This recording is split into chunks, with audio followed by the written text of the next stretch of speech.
Good morning.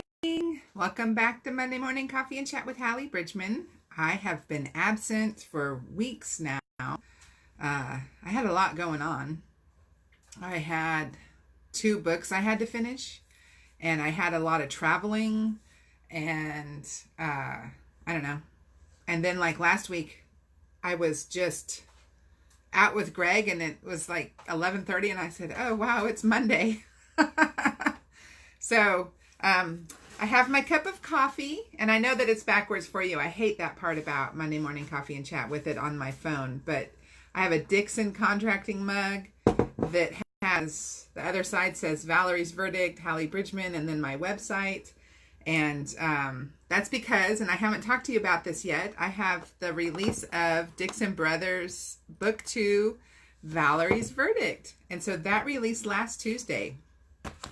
And it was an incredible week of release. I have been kind of monitoring as reviews come in, and it's been so encouraging to read the reviews. I'll read something. I have to shift my glasses up because this is to see my phone or to see my computer screen. Let's see.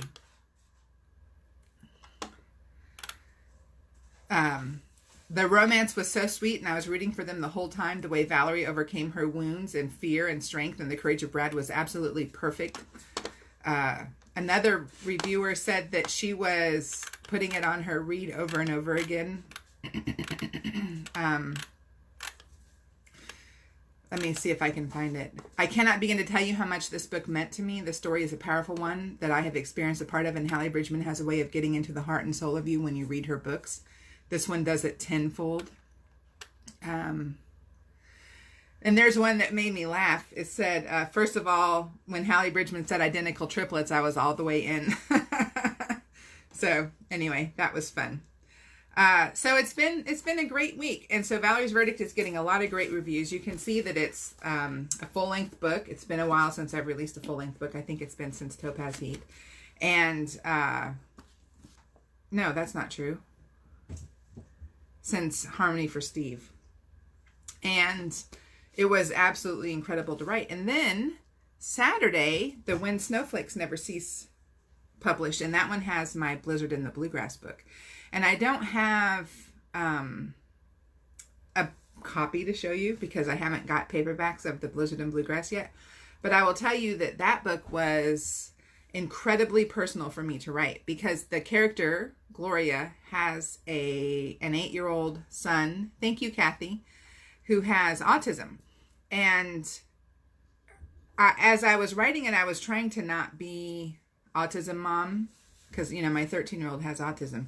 And I was trying not to be that mom as I was doing it, and I wasn't able to like fully separate myself from her character. And so as much as her character isn't me and the things that in her life and the way she acts and reacts and talks isn't me, the way she parents kind of is. And it's because I wasn't able to pull apart from that. And Greg, who is my first editor, he gets the first round of edits for me. He had a hard time separating himself too. And both of us felt incredibly emotional in specific times as we were putting the book together. And so it's just like the super personal part of our lives that there's never been an opportunity to like truly put out what it's like to parent Scott. And somehow this book kind of opened up this door that we had never really opened before. And so that was really it was kind of an experience writing. I don't know if I'll do it again with an 8-year-old or, you know, with a son, or I might do something different later. But for now, it's a very special book. It's very personal to us. And what I have put out to the people who are reading it is, and when you read it, I would love to hear from you about what you felt and thought and how, you know, the whole part of experiencing that mother and her son were for you. And so it's the first time a child has been a major character in one of my books. You know, in A Carol for Kent, I have a daughter, and she's in the book, and you know, she's a plot point, but she's not a main character in the book. And this is the first time that there was a child who was a main character. There's also the first time that there was a dog that was like an uber main character. On the Ropes, I have a dog. That's the only other book out of 30. And this one, the dog is like a serious part of the story. So it was an experience to write. And there's a part of me that's a little bit annoyed that it's this novella. I wanted it to like grow and be more. I just didn't have time to do it because of the way that the deadline was kind of looming on me. I actually wrote the book in about 5 weeks. So, all right. So that's what's been going on with me. And the really cool thing is, let me see if it still is. Again, glasses. Let me see. So when Snowflakes Never Cease this morning was #1 bestseller, and I have a cat attacking my legs. Yep, #1 new release still. #2 in Christian romance, #1 in Christian romance suspense. So yay, that's exciting on all of Amazon. That's pretty phenomenal. There's like 1 billion books on Amazon. So, so this morning, you wonder why I have no makeup on and why I'm wearing like a t-shirt. My boys don't have school today, and they don't have school tomorrow. And so we are about to head down to the basement and give our chiropractor something to work on this afternoon. So it's been a few, thank you, Christina. It's been several months since we've spent any time down in the basement, and it shows it. So it's kind of been like this catch-all for everything. So we're about to go down there and clean the toy room and clean the laundry room. And like, this cat is seriously attacking me. I'm about to have to do something with her. Hello, Bourbon Ball. All right. And so as I was this morning, I was making bread, and I was thinking to myself that Thanksgiving is coming, and there is, I was walking down the grocery store aisle the other day, and all of the Thanksgiving stuff is out. And there's all these things that are pre-made, that are boxed and packaged and made months ago, and then chemically preserved, and then put on store shelves. And I was thinking to myself about how simple it is to make things homemade and fresh and with simple ingredients, and you can create like the entire Thanksgiving meal in a very clean and really tasty way, in a way that's cheaper, in a way that's healthier for your family, and in a way that just simply tastes better than what you can get in boxes and bags. And so as I was thinking that, as I was walking down the aisle this morning, or a couple of days ago in the grocery store, and those are the kind of thoughts that were going through my head. I was putting on my Hallee the Homemaker hat, which I really haven't put on in a long time. And I was thinking about how, and this morning as I was making bread, I was thinking about how quickly I was able to put together the bread dough ingredients, and how, this afternoon when it's time to make lunches, I will have fresh loaves of bread to serve my family.